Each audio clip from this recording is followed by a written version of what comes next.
हमारे यहाँ अगर इस दुनिया में, भारत में हिंदू धर्म का अगर जनाजा निकलते हुए देखना है तो किसी हिंदू की शादी में चले जाओ। शास्त्र कहता है सूर्यास्त के बाद वेद के मंत्र पढ़े नहीं जा सकते। तुम राक्षसों की तरह अर्धरात्रि में विवाह कर रहे हो। अरे वो काल कुछ और था जब मुगल तुम्हारे यहां थे। रात के अंधेरे में बहू बेटियों को उठाकर ले जाते थे, दिन के उजाले में ले जाते थे, तो रात में छुप छुप करके अंधेरे में विवाह कर दिया करते थे। अब कौन मुगल और कौन अंग्रेज तुम्हारे पीछे पड़ा है? क्यों नहीं तुम सूर्यास्त के पहले विवाह करते हो, अभिजित मुहूर्त में करते हो? वेद तो वही कहता है। तो तुम्हें तो ये भी ज्ञान नहीं है।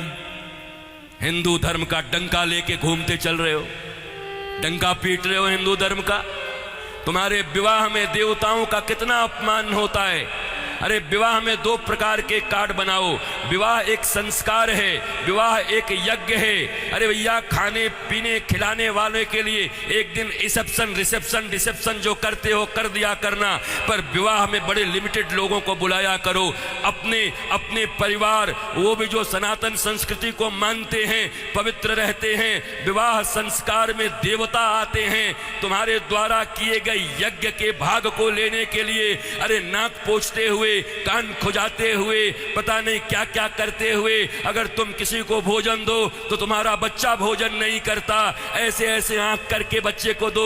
शी मम्मी, कितनी गंदी हो तुम। और देवता आते हैं तुम्हारे बेटे और बेटियों के विवाह में। वो एक यज्ञ होता है। कोई शराब पी के खड़ा होता है, कोई गांजा पी के खड़ा होता है, कोई गुटके खाए रहता है, चमड़े के बेल्ट पहने रहते हैं, जूते पहने रहते हैं। 3 घंटे तक दूल्हा उपवास नहीं रह सकता। कोई फूफा बन के पेप्सी ढकेल देता है, कोई जीजा बन के कोक ढकेल देता है। अरे आज 3 घंटे जो अपने सिया को, अपनी जानकी को पाने के लिए उपवास तक नहीं कर सकता, वो क्या पालेगा अपनी पत्नी को, धर्म पत्नी को? ये कोई विवाह है? ये कोई सनातन संस्कृति है? और इसी को तुम विवाह कहते हो। विवाह यज्ञ है, यज्ञ है। इसलिए हमारे यहां तलाक और डिवोर्स का कोई सिस्टम नहीं है। उनके यहां विवाह एक एग्रीमेंट है, आज हुआ है कल तोड़ देंगे। पर सनातन संस्कृति धर्म पत्नी और पति स्वामी, इस प्रकार की एक संरचना है। विष्णु और लक्ष्मी बताया जाता उनको। तुम कौन से विवाह कर रहे हो? अंग्रेजों के पिट्ठुओं, अंग्रेजों के गुलाम बड़े बन गए हो। भारत के पैसे खा करके उन पैसों से भारत को ये दिखा रहे हो अंग्रेजों और पाश्चात्य संस्कृति की तरह विवाह करके साधारण भारतीयों के मन में लोभ उत्पन्न कर रहे हो।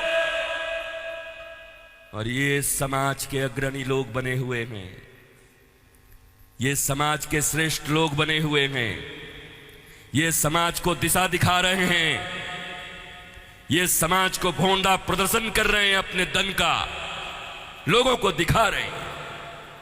एक गरीब बेचारा विवाह करने में भी लज्जा करता है, इतना आडंबर बना दिया।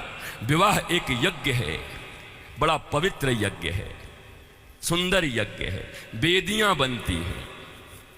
हमारे यहां दूल्हे दुल्हन, उनके वस्त्र कैसे होते थे? देखो आज के 50 साल पहले ही देखो ना, 50 साल पहले के फिल्म देख लो बॉलीवुड में, तो समझ जाओगे कैसे वस्त्र पहन करके विवाह करता हमारे यहाँ पर। क्योंकि बॉलीवुड भी या सिनेमा भी समाज का दर्पण होता है। और अब बदले हुए बॉलीवुड को देख लो कि अब कैसे विवाह करते हो। हमारे विवाह में हमारे वस्त्र, हमारे परिधान, फिर लेन देन इतना तो बनता है। 5 साड़ी तो बनती है, 21 साड़ी लगेगी ननद की। अरे कौन से ग्रंथ में लिखा है? कोई माई का लाल भारतवर्ष में किसी शास्त्र में मुझे दिखाए? कहां लिखा है ये लेन देन? तुम्हारी बुढ़िया पुराण में होगा। लोभियों के बनाए गए कानून, लोभियों के बनाए गए नियम। अरे जरा सोचो, एक बच्ची, एक बेटी अपना नाम, अपना गोत्र छोड़कर आती, अपना टाइटल छोड़कर के आती, अपने घर परिवार, माता पिता, भाई बहन, सखी सहेली छोड़कर आती और तुम्हारे वंश को बढ़ाने के लिए तुम्हारे घर में आती है। उसको भी टीवी, फ्रिज और कार के लिए मिट्टी, तेल और पेट्रोल से जला देते हो। तुम्हें शर्म नहीं आती? भारतवर्ष में जन्म लेकर बैठे हो। तुम्हारी बाजुओं और भुजाओं में अगर शक्ति है तो अपने पैसे से कार खरीद लो, अपने पैसे से फ्रिज खरीद लो, क्योंकि छोटी छोटी बच्चियों के पिता तो बचपन से उसके लिए खिलौना खरीदते रहते हैं। जब छोटी रहती है 5 रुपए का, थोड़ी बड़ी हो जाती है थोड़ा और बड़ा, थोड़ी बड़ी हो गई साइकिल खरीद लिया, थोड़ी बड़ी हो गई स्कूटी खरीद दिया, और बड़ी हो गई अच्छे घर के हैं कार खरीद दिया 5 लाख का, और एक दिन फिर जा करके 5 करोड़ में एक गुड्डा खरीद के ला के दे दिया। तो खरीदे हुए सामान की जो इज्जत होती है वही दूल्हे की भी इज्जत होती है। दूल्हा बिकता है, बोलो खरीदोगे?